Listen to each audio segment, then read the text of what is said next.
Hello everyone, I am the Tommy and welcome to How To. In this video series I'll be showing you how to play a Strife hero starting from his spells, his items, his pets and his specific techniques.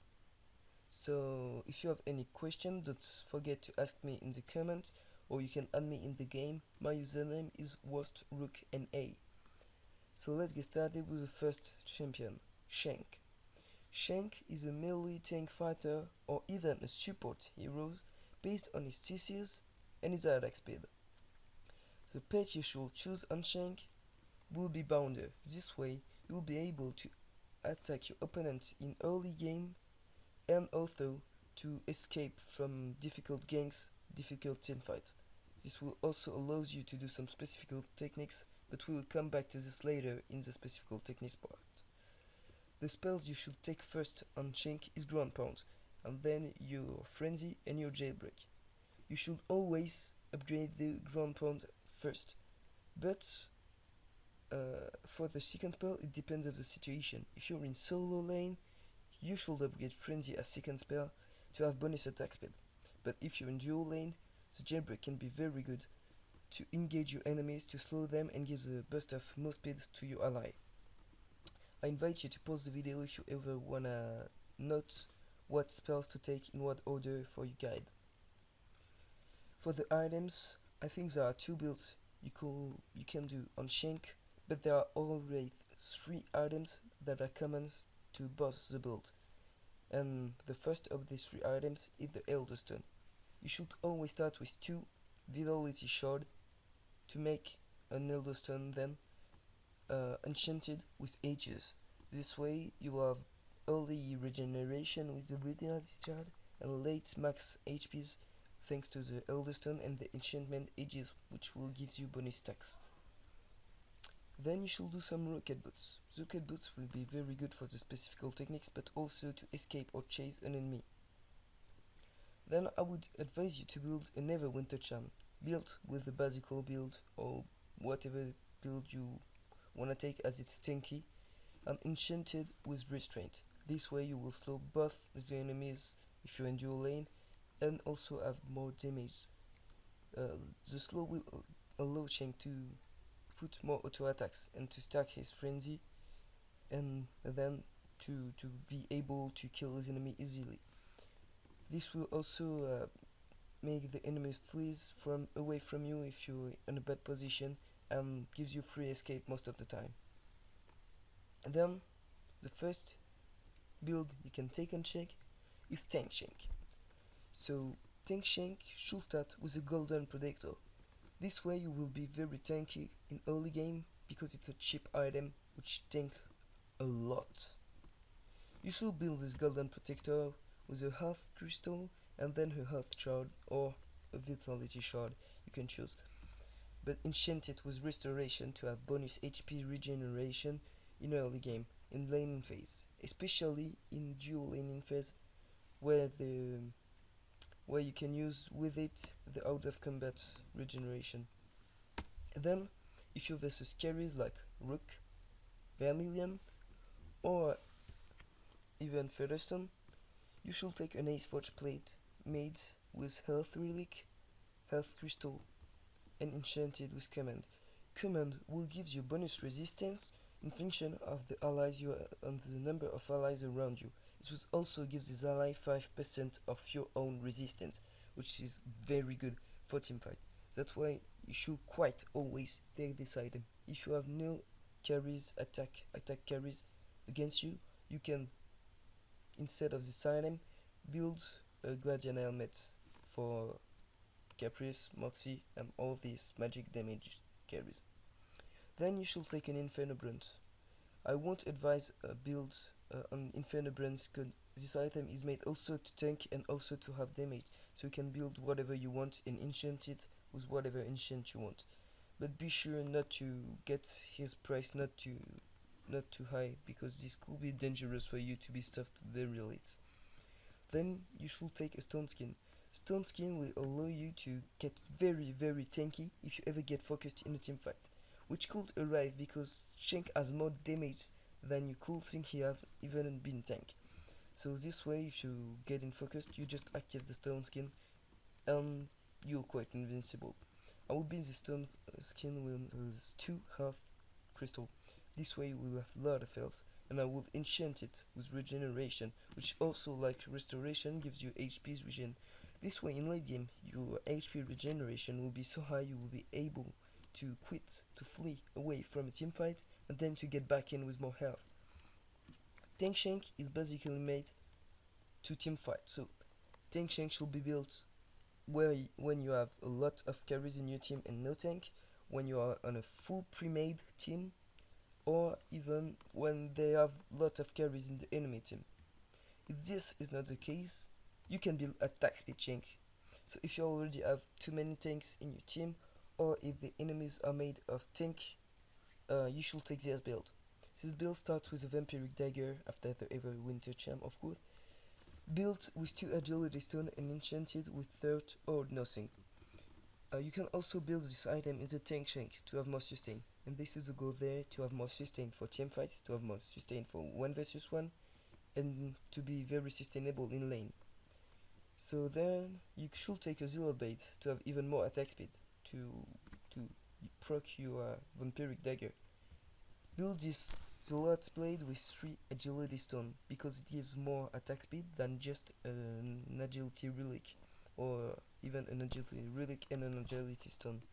Then you should enchant this with Vampiric to have even more lifesteal and tank with your lifesteal in teamfight. But this is not taking enough, so you still need to take the Inferno brand.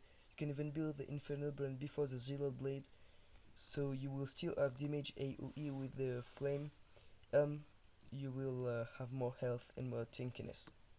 Again, you can take what build you want, whatever enchant you want, and yeah, that's the point.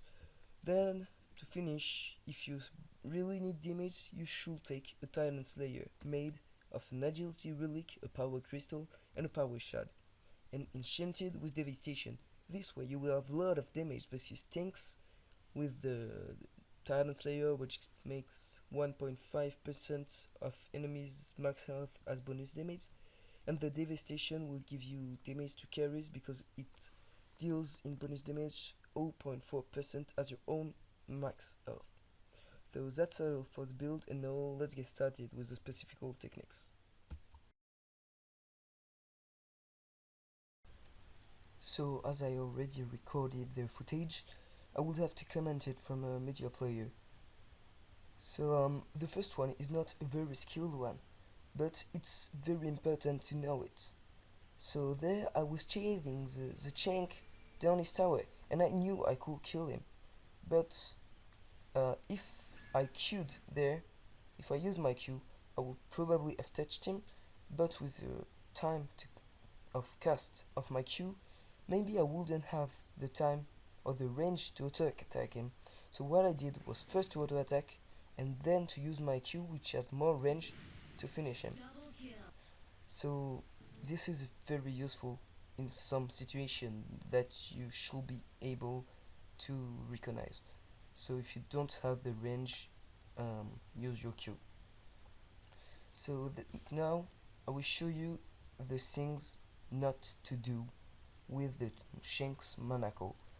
So the first thing is to always check that you have the range to do your grab. So there I saw the Moxie and I was like, maybe I could grab him. So I tried, but I obviously did not have the range, even if it did not dash. My grab wouldn't have touched him, and so this is quite useless and puts your grabs and boots on a cooldown, which may be dangerous for next team fights. So then this footage is about movement prediction. So I saw the Vermilion trying to flee, so it's Ataraxia by the way, and he tried to flee away, and I knew that if I wanted to grab when I'd be there, he'd be approximately there, and I should throw my grab here. But what I didn't see was that he used his Faber boots to get a move speed buff. So instead of being here, he will be here, and so I failed my grab. So now this is something you should never ever do on Shank. So the enemy Shank was fleeing away from our ace, and Shank was really low life, and our ace was full life. But their Shank still thought the generator would have the damage to kill the ace, and hopefully Ace just ulted him, got his HPs back, and even got out safely. So what did the enemy Shank was not safe, and it's really dangerous, and most of the time that doesn't work, and that's not worth to try it. So this footage is about a stupid grab that I did because I didn't know that the tower was actually blocking your spell. So I tried to grab the Minerva, and I didn't got it, and I just wasted my cooldowns. So know that tower blocks your grabs. So now we get to the grabs. So the basic grabs is just to grab someone, and if you can get him to the tower. So before this footage I saw Moxie entering this bush, so I just try to grab him, and this got us a kill. So yeah, that's basically the idea. Just grab the enemy and you get him. So there were lots of minions right in front of me, and Ace wanted to engage. So even by getting closer here, I was not sure whether I would get the Shank because there was this minion right here blocking my, which will block my grab. Yes. So what to do is first use your Q to clear the waves, and then throw your grab. This way you will have a free angle to grab your enemy, and you'll be quite sure to pass it.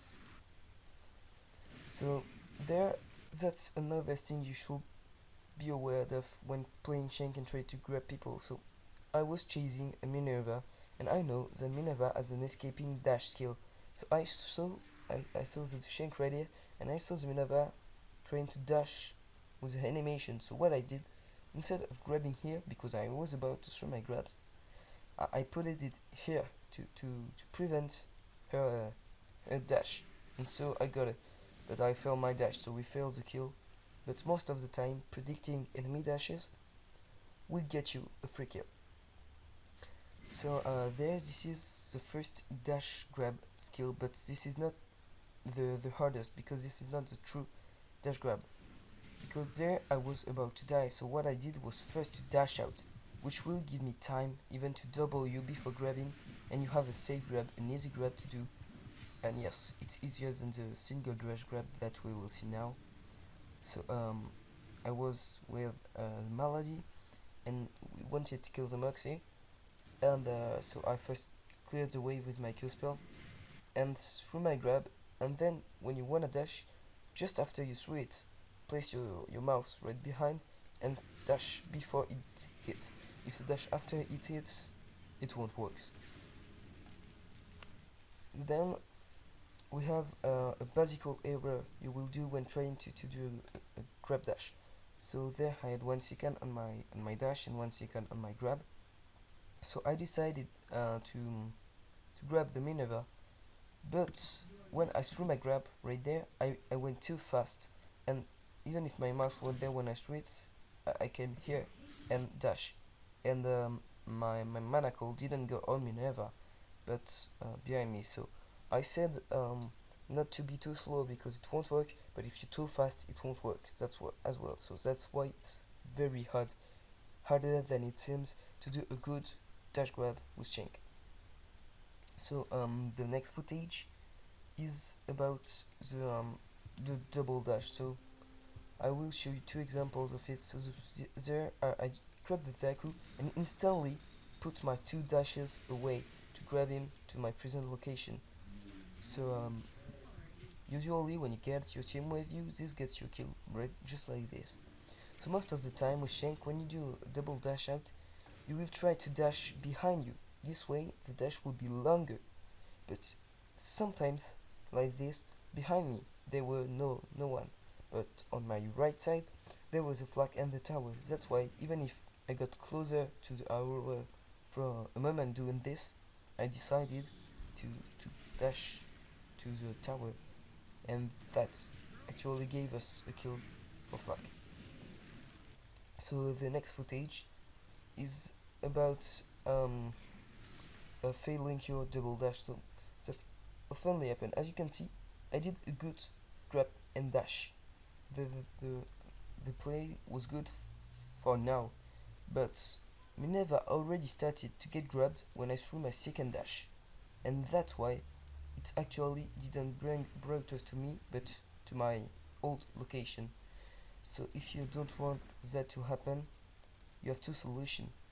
You can or put your two dashes instantly, or there you must not dash instantly if you already failed, but wait that she's between at the middle range of you and the grab. So here, if I dashed now instead of when I did it, I would have brought her with me. And when you fail it, the enemy gets safe most of the time. So that's not good. Then this is the hardest grab to do, and it's most of the time useful.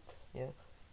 So there I wanted to grab that ace, but I didn't have the range for my grab. So what I decided to do is first dash in, then throw the grab, and then dash out. So this is an in and out grab. You first dash in, grab, and dash out. So this is harder to do because you need to do your skills very fast and not to fail it. So this may be useful in some situation you need to analyze. So that's all for this episode. I hope you enjoy it. I'm Tommy, and I'll see you in the next episode.